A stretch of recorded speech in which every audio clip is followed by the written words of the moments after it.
नमस्कार दोस्तों, मेरा नाम है उज्ज्वल और आप देख रहे हैं माई पाठशाला। आपने इंग्लिश ग्रामर के 120 रूल के सीरीज में आज मैं लेके आया हूँ रूल नंबर 18। रूल नंबर 18 निहायत ही आसान है, रिपीटेटिव इन नेचर है। मतलब एग्जाम में आपके प्री से लेके मेंस तक एक आध बार आपकी मुलाकात हो जाएगी। मॉक टेस्ट देने जाओगे तो आपकी मुलाकात हो जाएगी, प्रीवियस ईयर के क्वेश्चन बैंक लगाओगे तो आपकी मुलाकात हो जाएगी, बहुत सारे क्वेश्चनों से मुलाकात होगी।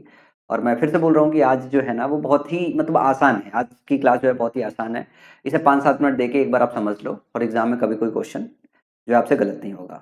आज मैंने जो ग्रामर का सेक्शन पिक किया है वो है टेंस का चैप्टर, और टेंस में भी स्पेशली मैं सिंस और फॉर से रिलेटेड आज डिस्कशन करने वाला हूँ। एक टाइप का क्वेश्चन आता है एग्जाम में कि कहाँ सिंस इस्तेमाल होगा, कहाँ फॉर।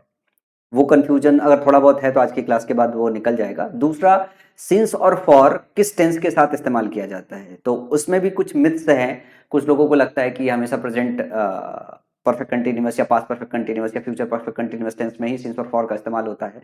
तो ये भी एक तरीके का झूठ है जो आज की क्लास में मैं थोड़ा सा उसे क्लियर करूंगा और टू द पॉइंट डिस्कशन करूंगा, ताकि जब भी आप एग्जाम में बैठो इससे रिलेटेड आने वाला कोई भी एरर हो आप 70% जो है सही कर पाओ। जरूरी ये है कि आप 100% जो है क्वेश्चन को करेक्ट कर पाओ, क्योंकि एग्जाम में आज के समय में जो है कंपटीशन बहुत ज़्यादा हो गया है।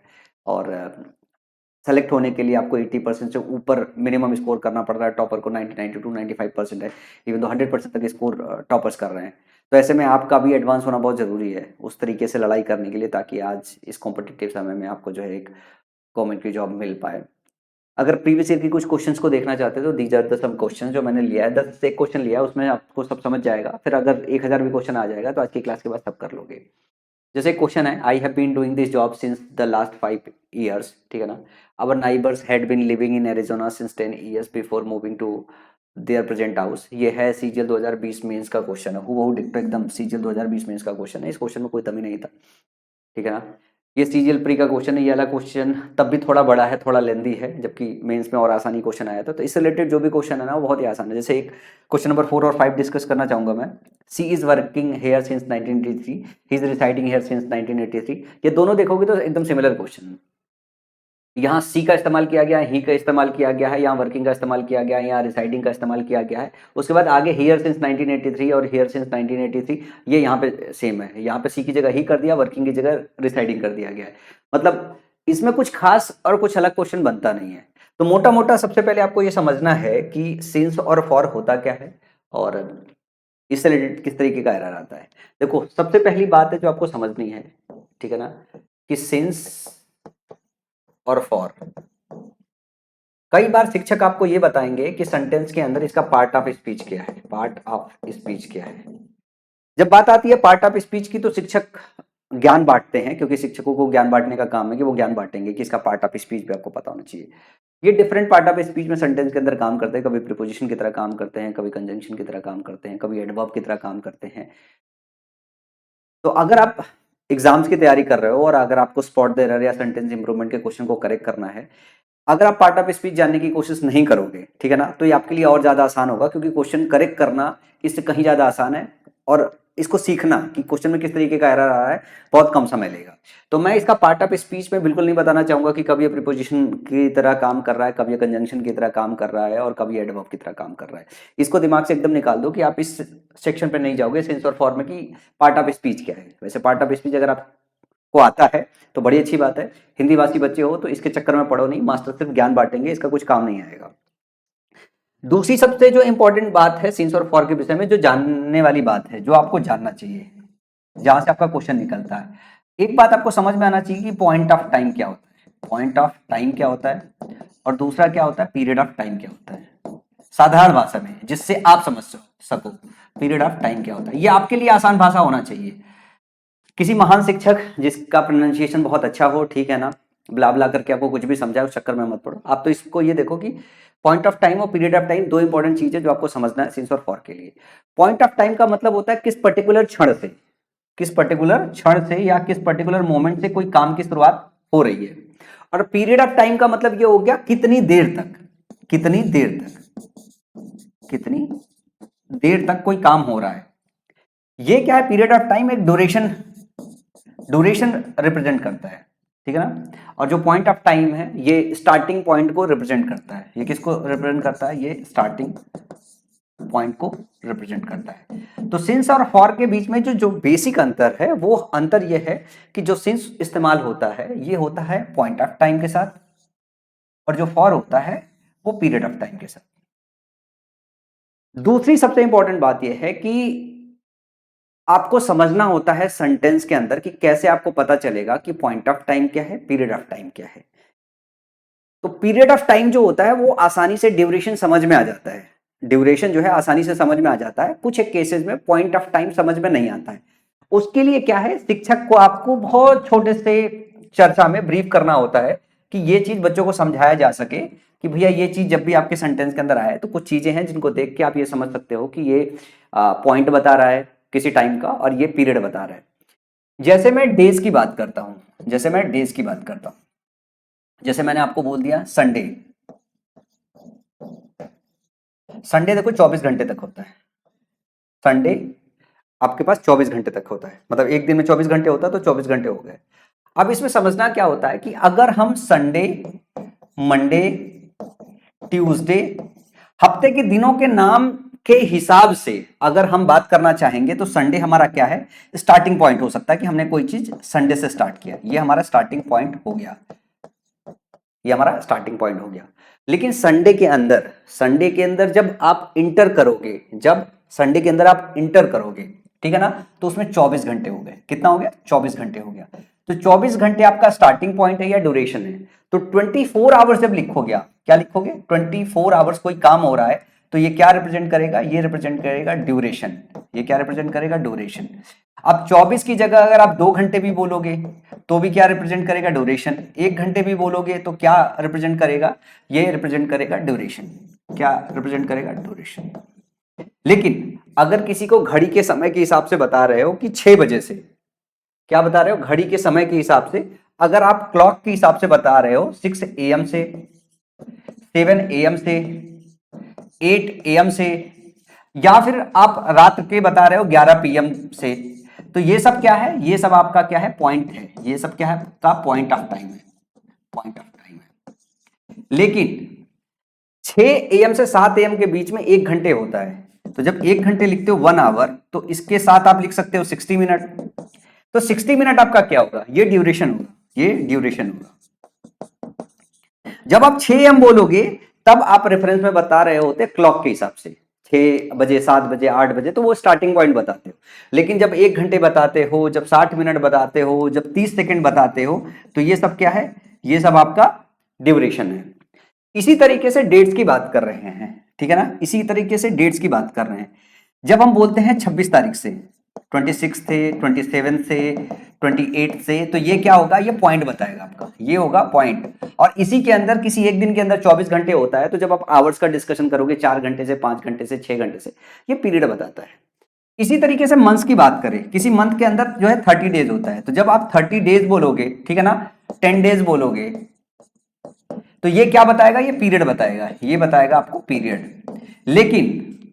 लेकिन अगर आपने बोल दिया जनवरी से, या आपने बोल दिया फैब से, या आपने बोल दिया मार्च से, अप्रैल से, तो ये क्या बताएंगे, ये आपके पॉइंट बताते हैं।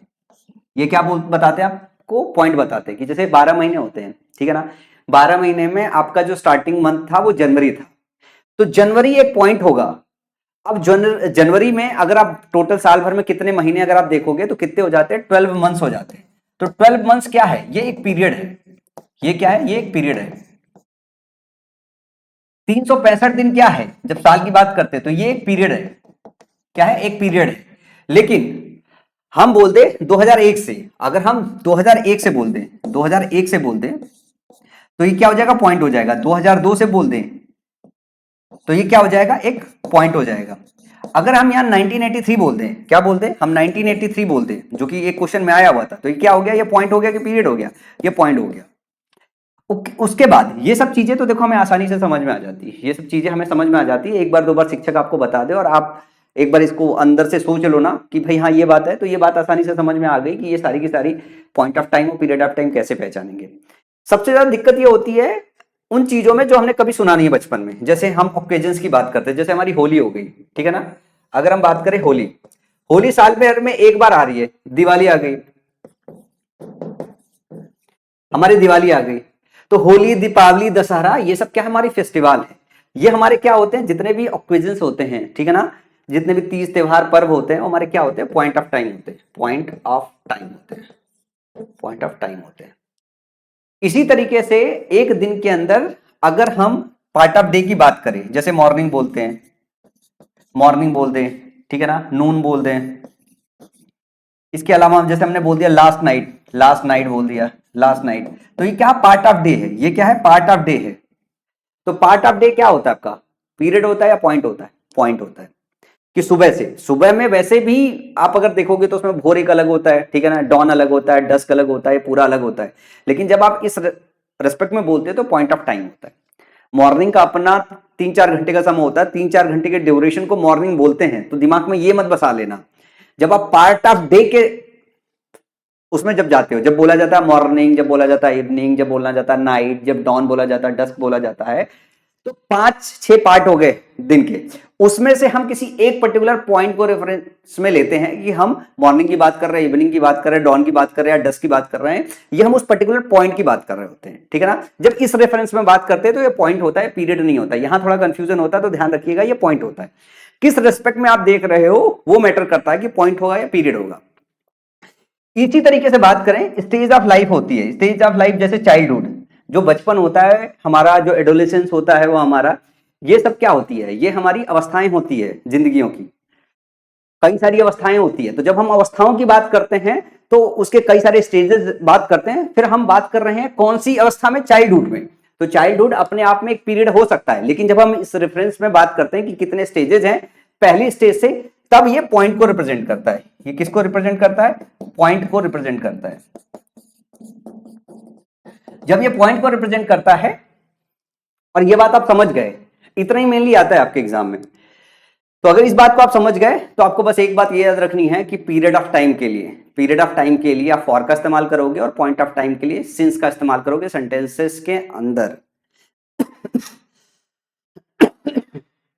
अब जरा क्वेश्चन देखते हैं जो अपन डिस्कस कर रहे थे। अब जरा मैं यहां से आपको ये क्वेश्चन पढ़ता हूं। पहला है, I have been doing this job since. जब सिंस का इस्तेमाल है हमेशा उसके बाद देखो पीरियड ऑफ टाइम मेंशन है या पॉइंट ऑफ टाइम मेंशन है। 5 साल, अगर हम 5 साल 5 ईयर बोल रहे हैं, ठीक है ना,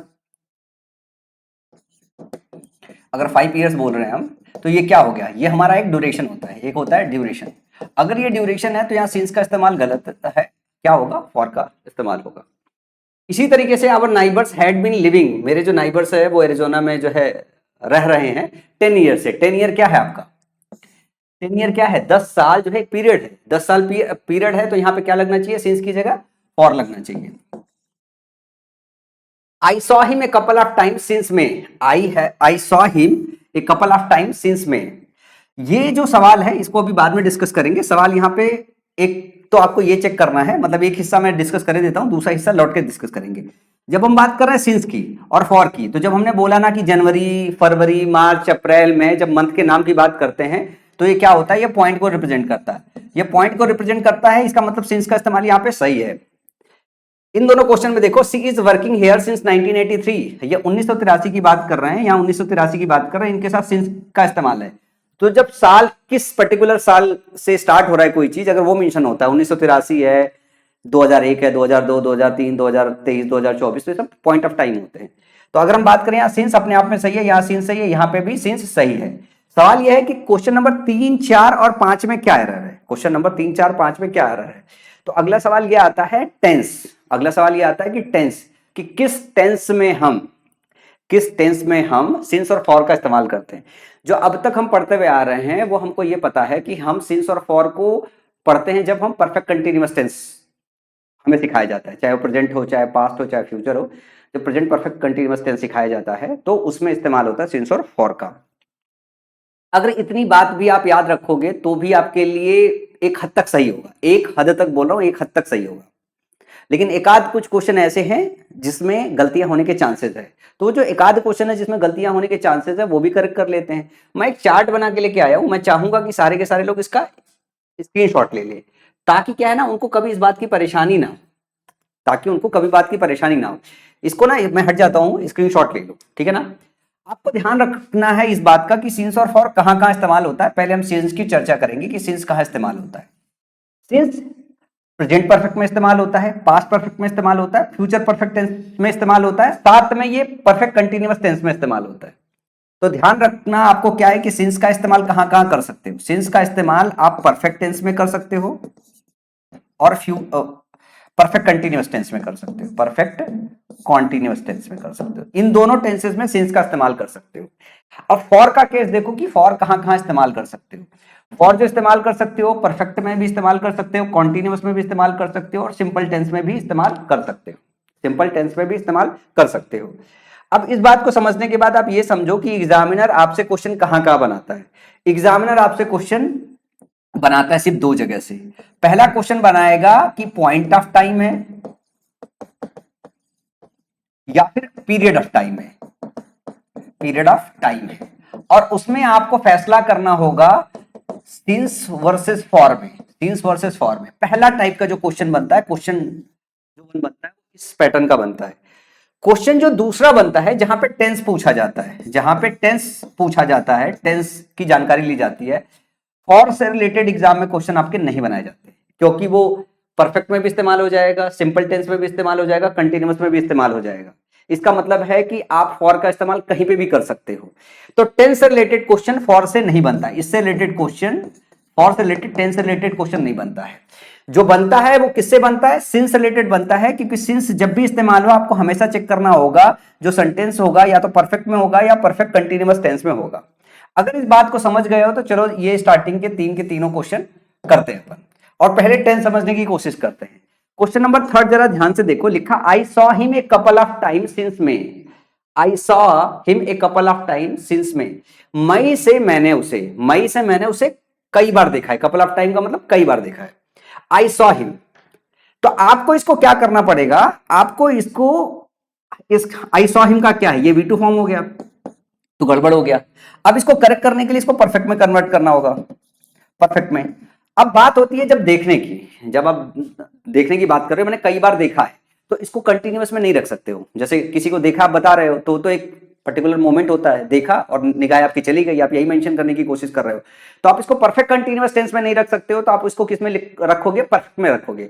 तो इसको सही कैसे करोगे, I have seen him, I have seen him a couple of times since में, I have seen him a couple of times since में, मई से मैंने उसे कई बार सीखा है। ये आपको ध्यान रखना है, जब भी सिंस का इस्तेमाल हो, जब भी सिंस का इस्तेमाल हो या तो परफेक्ट में होना चाहिए या परफेक्ट कंटीन्यूअस टेंस में होना चाहिए। यहां पे पास्ट इंडेफिनिट का इस्तेमाल है, यहां पे पास्ट इंडेफिनिट का इस्तेमाल है, पास्ट इंडेफिनिट का इस्तेमाल है।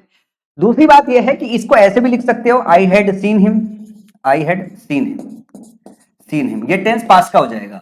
सिंस में, सिंस में आप इस तरह बना सकते हो, इस तरीके से बना रहे हो, दोनों ग्रामेटिकली सही होंगे, लेकिन दोनों की मीनिंग इंटायरली अलग होगी।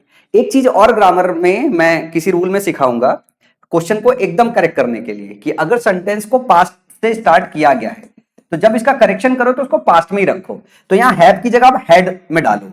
तो एक अलग से मैं एक वीडियो बनाऊंगा जिसमें एक और रूल कवर करूंगा, मैं थोड़ा उसका हिंट दिए दे रहा हूं ताकि आपको समझ में अच्छे से आ जाए।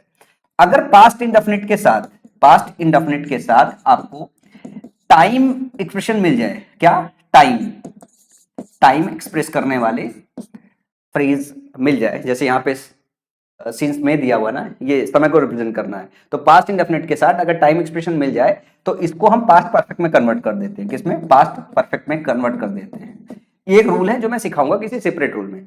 तो इस बात को अगर समझोगे तो यहां पे हम क्या लिखेंगे, I had seen him a couple of time since में। समझ में आई बात, चलो ये बात हो गई। अगले में चलते हैं, फिर लिखा हुआ she is working here since 1983, she is working here since 1983। अब सिंस 1983 है और हमको ये पता है इज वर्किंग है, कंटिन्यूअस टेंस का इस्तेमाल किया गया है, तो कंटिन्यूअस टेंस में सिंस को नहीं रखते हैं हम। अगर कंटिन्यूअस टेंस दिया हुआ है तो हम क्या काम करेंगे, उसको परफेक्ट कंटिन्यूअस टेंस में कन्वर्ट करेंगे, और अगर सेंटेंस प्रेजेंट में दिया हुआ है तो हम प्रेजेंट परफेक्ट कंटिन्यूअस टेंस में कन्वर्ट करेंगे। तो सी के हिसाब से जो हमारा हेल्पिंग वर्ब आएगा वो क्या आ जाएगा, she has been working here since 1983। इसी तरीके से नीचे वाला भी यही हो जाएगा, he has been residing here since 1983। समझ में आई बात? समझ में आई बात? चल आगे चलते हैं। अगला क्वेश्चन है, this custom has come down since times immemorial. एक चीज आपको ध्यान रखना है, एक और चीज आती है, एक ही क्वेश्चन एक बार पूछा गया है, इस वजह से ले लिया है, समझा दूं। सिंस और फ्रॉम,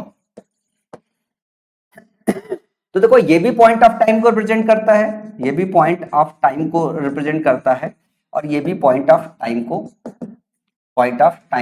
रिप्रेजेंट करता है। और खास बात ये होती है, ये टाइम्स इमेमोरियल होता है, ये पॉइंट ऑफ टाइम बताता है, पॉइंट ऑफ टाइम बताता है। इसमें आपको बस ये बात ध्यान रखनी है, जब टाइम्स इमेमोरियल है, अगर इसके साथ प्रेजेंट परफेक्ट का इस्तेमाल है या परफेक्ट टेंस का इस्तेमाल है, यू याद रख लो, अगर परफेक्ट टेंस का इसके साथ इस्तेमाल है तो हम इस केस में सिंस का इस्तेमाल करने की जगह फ्रॉम का इस्तेमाल करते हैं, तो यहाँ सिंस की जगह फ्रॉम हो जाएगा। ये इस सवाल में एक करेक्शन है, तो इसको आप याद रख लो। हो सकता है इस पे अलग पैटर्न पे क्वेश्चन बन जाए कि बात आती है जब पॉइंट ऑफ टाइम रिप्रेजेंट करने के लिए, तो टाइम्स इमेमोरियल जो है, टाइम्स इमेमोरियल का मतलब हो गया कि उस समय से, जब से मुझे याद ही नहीं है, मतलब ऐसा ना कि मुझे याद ही नहीं है उस समय से, उस पर्टिकुलर पॉइंट से। तो इसको आपको ध्यान रखना है कि अगर ये परफेक्ट टेंस में इस्तेमाल हुआ है तो इसके साथ आप फ्रॉम का इस्तेमाल करोगे, सिंस का इस्तेमाल नहीं करोगे। छोटी सी बात, आप इसको याद रखें, कॉपी में नोट कर लो। फिर आगे चलते हैं, अगला सवाल है, he served as president of the Lions Club since 15 years. अब 15 ईयर्स की बात कर रहे हैं, तो ये तो पीरियड साफ साफ दिख रहा है, तो सिंस की जगह क्या इस्तेमाल करोगे? फॉर का इस्तेमाल करोगे। अगला दिया हुआ है सिंस 2 ईयर्स, तो फॉर 2 ईयर्स हो जाएगा। क्वेश्चन पढ़ने की जरूरत नहीं है, कई बार प्रैक्टिस आपकी इतनी अच्छी हो जाती है तो कि पूरा क्वेश्चन पढ़े बगैर भी आप क्वेश्चन सॉल्व कर लोगे। अगला है, they are residing in this city for the last 2 decades.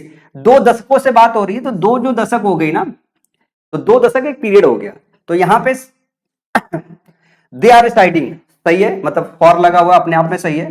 फिर लिखा है they are residing in this city for the last 2 decades. ये सीएचएसएल में क्वेश्चन आया। अब इसमें एक चीज और है, आपको समझना है, इसका इस्तेमाल हो जाता है, मतलब आप कंटिन्यूअस टेंस में इस्तेमाल कर लेते हो, लेकिन अगर ये टाइम मेंशन होता है ना कि वो रह रहे हैं, तो इसका ये मतलब हो गया कंटिन्यूअस, प्योर कंटिन्यूअस टेंस का इस्तेमाल तब करते हो जब आप ये बता रहे ना चाहते हो कि कोई काम प्रोग्रेशन में है, मतलब कोई काम चल रहा है। लेकिन अगर आपको ये बताना हो कि कोई काम पास से स्टार्ट हुआ है, वो अभी भी चला जा रहा है, तो हम उसके लिए परफेक्ट कंटिन्यूअस टेंस का इस्तेमाल करते हैं। तो यहां पे लिखा ना, they are residing in the city for the last 2 decades, यहां पे इसको आपको बदलना पड़ेगा, और आपको क्या बदल के वो करना पड़ेगा?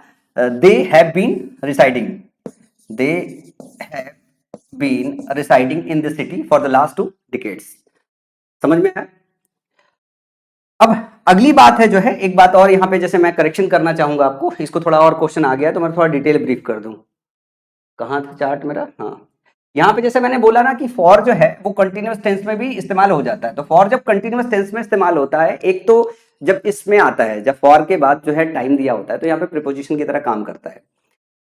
तो जब फॉर सिंपल टेंस में इस्तेमाल होता है, या फिर यूं समझो कि डिफरेंट पार्ट ऑफ स्पीच पे इस्तेमाल होता है,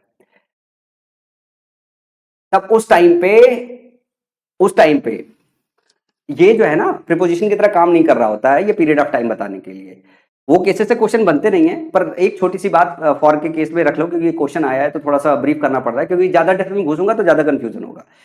तो आप ऐसे ध्यान रखो कि आपके एग्जाम में अगर कभी क्वेश्चन आता है फॉर से रिलेटेड, तो आपको हमेशा उसको परफेक्ट कंटिन्यूअस टेंस में बनाना है। अगर फॉर से रिलेटेड अगर टेंस पूछ दिया, इसको याद कर लो, क्योंकि ज्यादा कंफ्यूज हो गए, क्योंकि क्वेश्चन नहीं आता ना, तो अननेसेसरी टाइम डालना वो भी मुझे लगता है कि वेस्ट है। तो आप इसको ऐसे याद रख लो, एक पॉइंट लिख देता हूं मैं यहीं पे। आप कहोगे सर रटवा रहे हो, बिल्कुल रटवा रहा हूं, मेरे को तो स्कोर कराना है आपका।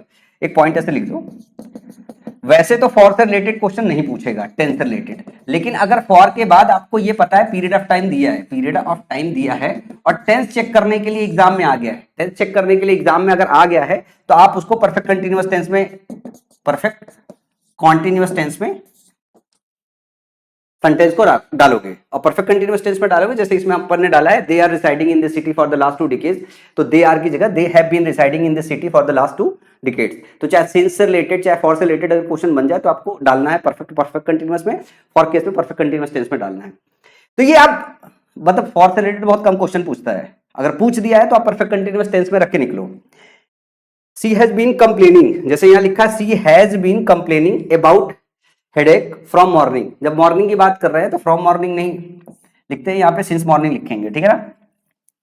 और फ्रॉम का इस्तेमाल आप परफेक्ट कंटिन्यूअस टेंस में नहीं करते हो, ये भी आप याद रखो, ठीक है ना। सिंस मॉर्निंग लिखोगे। एक चीज याद रख लो, फ्रॉम जो है रिप्रेजेंट करता है किसको, पॉइंट ऑफ टाइम को, पॉइंट ऑफ टाइम को। पर इसका इस्तेमाल हम परफेक्ट टेंस में करते हैं, इसका इस्तेमाल हम परफेक्ट टेंस में करते हैं, परफेक्ट कंटिन्यूअस टेंस में, परफेक्ट कॉन्टिन्यूअस टेंस में नहीं करते हैं, टेंस में नहीं करते हैं। समझ में आई बात। तो क्वेश्चन नंबर जो 5वें का जो एरर है, यहाँ पे फ्रॉम की जगह जो है आपको सिंस डालना पड़ेगा, सिंस मॉर्निंग। आगे चले अगले क्वेश्चन की तरफ। कुछ बचा है या हो गया है? हो गया। अच्छा, मैंने थोड़े नोट्स भी इसमें बना दिए हैं आपकी जानकारी के लिए, ताकि अगर किसी बच्चे को रीड करना है, रिवीजन करना है, तो मेरे इस पीडीएफ से जो है उसका रिवीजन हो जाए। बहुत सारे बच्चे बोल रहे होंगे सर जो क्लास है, क्लास की अपने आप पीडीएफ दे दो तो हमें रिवीजन करने में मदद मिलेगा।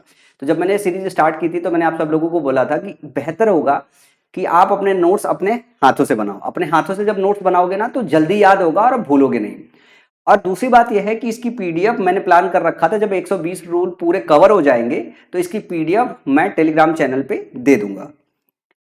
अगर आप चाहते हो कि मैं पीडीएफ अभी दे दूं आपको मिड में ही, और तो मुझे नीचे कमेंट सेक्शन में लिख के बताइएगा, मैं दे दूंगा। लेकिन मैं अभी भी आपको एडवाइस करना चाहूंगा कि देखो भैया, अभी आप सारे लोग ना अगर अपनी कॉपी पे ऐसे बैठ के जो है लिखे ना, जो जो बातें बोल रहे हैं ना, वो आपको बहुत मजा आएगा, क्योंकि वो सारी बातें इसमें लिखी नहीं हुई होती है। तो जब आप वीडियो देखते हो तो अपने हिसाब से अपने कॉपी में नोट्स बनाते हो कि सर ने ये बात बोली थी, ये बात बोली थी, ये बात बोली थी, ठीक है ना। और वो आपके मॉक टेस्ट देने में, प्रीवियस ईयर के पेपर सॉल्व कराने में बहुत मदद कर रही है, तब मजा आएगा आपको। अदरवाइज क्या है, पीडीएफ दे दूंगा, पढ़ोगे फिर फेंक दोगे, वो उतना कॉन्सेंट्रेशन बना नहीं पाता है। मैं उम्मीद कर रहा हूँ आज का रूल आसान था, लेकिन आप आज के रूल से सिंस और फॉर के जो डाउट्स अगर प्रीवियसली कोई रह गए होंगे तो उसे दूर कर लिए होंगे। और अगर नहीं, पहली बार अगर इसे देख रहे हो तो मुझे उम्मीद है कि इसके बाद दोबारा सिंस और फॉर से रिलेटेड आपको वीडियो देखना नहीं पड़ेगा। अगर कोई स्टिल कंफ्यूजन रह जाए तो नीचे मुझे कमेंट सेक्शन में लिख के बताइएगा, मैं उस पर सेपरेट वीडियो कर दूंगा। तो चलो मिलते हैं अगले रूल नंबर 19 में नेक्स्ट वीडियो में।